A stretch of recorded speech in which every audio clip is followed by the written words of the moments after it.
And another one bites the dust. This time, Mr. Metokur, aka Jim, has gotten his Twitter account suspended. I don't know if this is permanent or temporary because they, I believe, show the exact same screen when it's a permanent or temporary suspension, but Twitter has suspended Mr. Metokur just 3 hours ago at the time that we're recording this broadcast here. And it's again another step in the YouTube censorship. And he posted on his Facebook page, which is the only really place you can reach him now. He's on Minds, of course, but he hasn't posted there since the 15th of August. But on his Facebook page, he said, he put a picture of his account suspension, and then he puts a thing where Kraut returns to YouTube. And he says, what a coincidence. Yeah, I think this whole thing with Twitter just suspending people on a whim is really annoying. Because on the one hand, I kind of give them props for not kicking out Alex Jones at the same time that all the other big tech companies did. But on the other hand, they've been known for censoring people willy nilly, like Sargon of Akkad. And Milo. Yeah, Sargon of Akkad especially, because he didn't even do anything wrong. He was messing with some people on the alt right, which I don't know why Twitter's defending them of all people. Yeah. And then Milo got in trouble for making fun of a public figure. So I don't really understand how that's anything particularly wrong.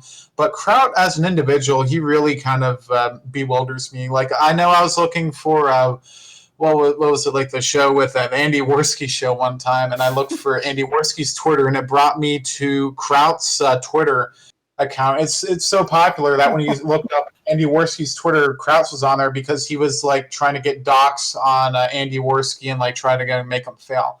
And I'm really not a fan of that. If you don't like someone's stuff on the internet, you could just block them, unsubscribe from them, but don't try to get them doxxed. Yeah. I have a really big problem with that, or get them kicked off of platforms. Unless they're doing something really disgusting, like peddling child porn, or doing something blatantly illegal like that, I don't really see the benefit of kicking people out. So I would not be surprised if Kraut, or even Mundane Matt, because I know he's been in trouble for getting people blacklisted off of websites or kicked off with their streams, at least on YouTube.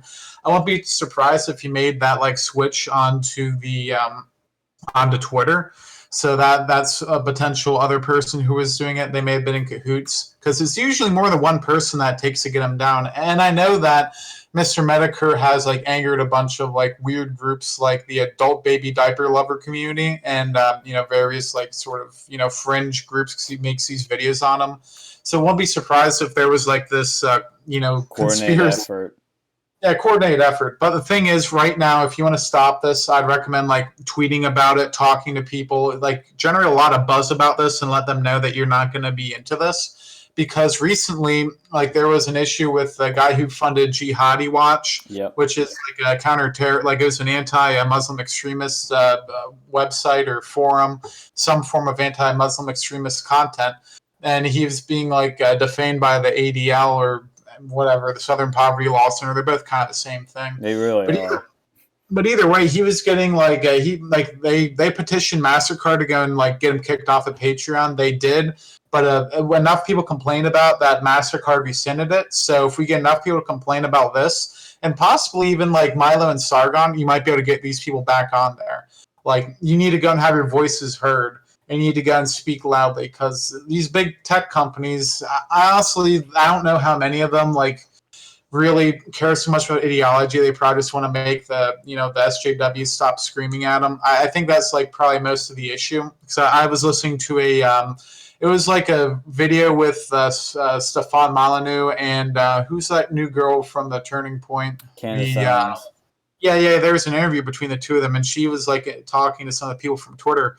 And I think it's mostly what she was saying. It's mostly because the people on the left make these big shit storms. But if we make a big enough storm of ourselves on the right to get these people reinstated, I think we might be able to go and get them back. So this was definitely BS. He didn't even post anything particularly offensive. That we know of.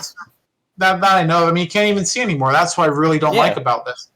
If you're going to take someone's stuff offline, you should at least have his previous stuff viewable, unless he deletes it himself, because now we have no evidence. Same thing with them kicking off Alex Jones from YouTube. Yep. Once his stuff's gone off of there, you can't really combat them. When they say, oh, he tarnished the reputation of these people who were in the school shootings. And when you have like a video that might rebut that, or that he says something completely different, it's no longer there. It's, it might be on some archive somewhere, but very well could just be completely lost to the internet. He might not even have any of these copies left. And when like they're basically destroying evidence with this, and that's not okay in my book. Sounds like something Hillary Clinton would do. But that's what I've always said. With the thing, especially about Alex Jones, is that when he makes these claims, or when people make claims about him, what you're supposed to do is not trust the mainstream media because they never show clips. Go back, look at his footage, look at his channel, and see what he actually says. But you can't now. So when they say, "Oh, Alex Jones said Sandy Hook is a hoax," I don't know now because I can't go back and check his videos about.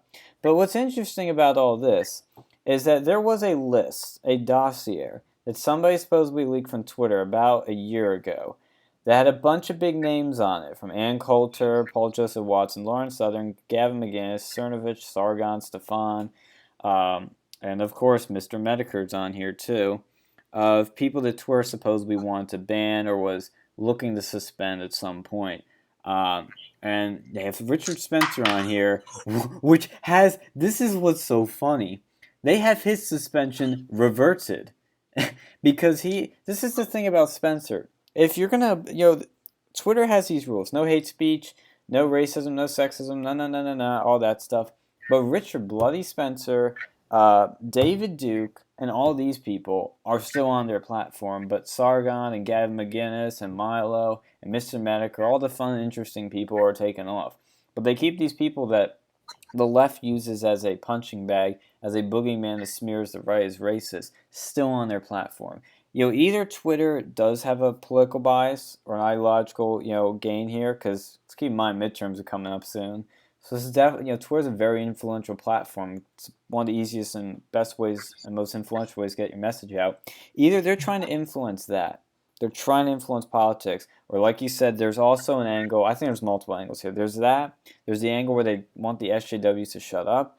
And there's the angle of advertisers, because Twitter does have ads. They have promoted tweets and stuff like that. Facebook is, oh God, into ads like you wouldn't believe. And when their advertisers don't like some of these people or don't like some of this stuff, they're going to bitch about it and say, well, Twitter, why do you have these people on with my ads? Like, I don't like that, So I think Metokur is another step in the bad direction, but what's going to happen? We got to raise some shit. We got to keep talking about it because, like you said, Twitter may reverse it. And if they do become a public utility or some sort of Internet Bill of Rights instituted, then all these fun people get to come back, and it's going to be beautiful because they say that Trump can't ban people, so Twitter can't, that was what one judge ruled. Trump can't ban people. I guess Twitter can't either. Can we bring Milo back? Because that'd be fun. Oh yeah, I definitely agree with that. Now, my major thing though is like the left. They want to go bring up this stuff like it was like the book, like the newspaper that got the Trump sex tape story, and they paid Stormy Daniels not to publish it. They're trying to again say that was like a campaign contribution.